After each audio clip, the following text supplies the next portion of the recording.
ডেবরায় তৃণমূলের প্রতিবাদ মিছিল ও সভা। সম্প্রতি নীতি আয়োগের বৈঠকে বাংলার মুখ্যমন্ত্রী বাংলার প্রতি বঞ্চনা নিয়ে বলতে গেলে মাইক বন্ধ করে বলতে না দেওয়ায় সরব বঙ্গ তৃণমূল। বিধানসভাতেও এই প্রসঙ্গ নিয়ে শাসক বিরোধী তরজা চলছে। এবার মুখ্যমন্ত্রী মমতা ব্যানার্জিকে অপমান করার প্রতিবাদে গর্জে উঠল ডেবরা ব্লক তৃণমূল কংগ্রেস। আজ পশ্চিম মেদিনীপুর জেলার ডেবরায় তৃণমূল ব্লক সভাপতি প্রদীপ করের নেতৃত্বে গোটা ডেবরা বাজার এলাকায় মিছিল করল তৃণমূল কংগ্রেস। মিছিল শেষে ডেবরা বাজারে পথসভাও করেন নেতৃত্বরা। বাংলার প্রতি কেন্দ্রীয় বঞ্চনার প্রতিবাদে সুর চড়ান তারা। আগামী দিনে বাংলার প্রতি কেন্দ্রীয় সরকারের বঞ্চনার প্রতিবাদে দলীয় নির্দেশে বৃহত্তর আন্দোলনে নামার ডাক দেন।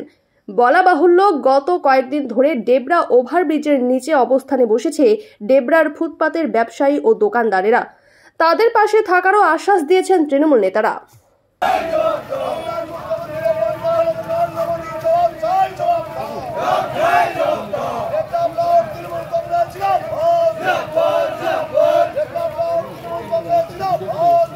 গত 27শে জুলাই দিল্লিতে নীতি আয়োগের যে বৈঠক ছিল, সেখানে আমাদের বাংলার 10 কোটি মানুষের মুখ্যমন্ত্রী, সারা ভারতবর্ষের একজন মহিলা মুখ্যমন্ত্রী, তার প্রতি যে বিমাতৃসুলভ আচরণ করা হয়েছে, সময় কম দেওয়া, মাইক্রোফোন কেড়ে নেওয়া, তারই বিরুদ্ধে ডেবরা ব্লক তৃণমূল কংগ্রেসের উদ্যোগে আজকে আমাদের প্রতিবাদ মিছিল এবং শেষে সভা।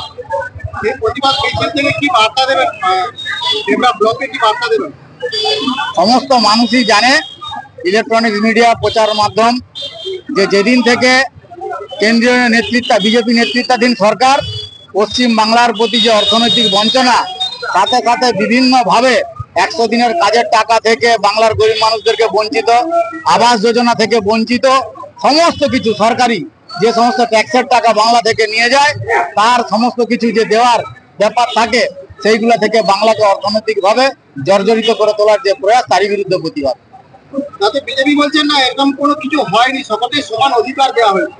না, একদম সর্বৈব মিথ্যা কথা। আমাদের নেত্রী মিথ্যা কথা বলতে পারেন না, কারণ তিনি এসে বলেছেন এবং সেখানে প্রমাণিত অন্যান্য রাজ্যে যে সমস্ত মুখ্যমন্ত্রীরা ছিলেন, যারা বিজেপির জোটের শরিক, তাদেরকে অনেক সময় দেওয়া হয়েছে।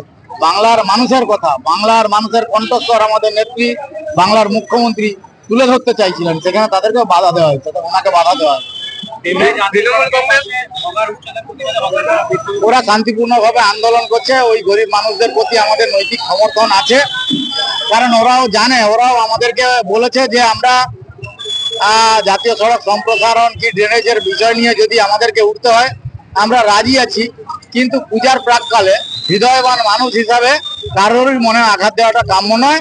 আমরা জাতীয় সড়ক কর্তৃপক্ষকে আমাদের দলের পক্ষ থেকে আবেদন নিবেদন করছি যে পূজা পর্যন্ত প্লিজ এদেরকে কনসিডার করা হোক। তৃণমূল কংগ্রেস বারবার বলে বাংলার প্রতি বঞ্চনা, বাংলার প্রতি কিসের অর্থনৈতিক বঞ্চনা, গরিব মানুষের আবাস যোজনা থেকে বঞ্চনা করা হয়েছে, 100 দিনের কাজের টাকা, সড়ক যোজনার টাকা থেকে বিভিন্ন বিষয় নিয়ে আমাদেরকে বঞ্চনা করা হয়েছে।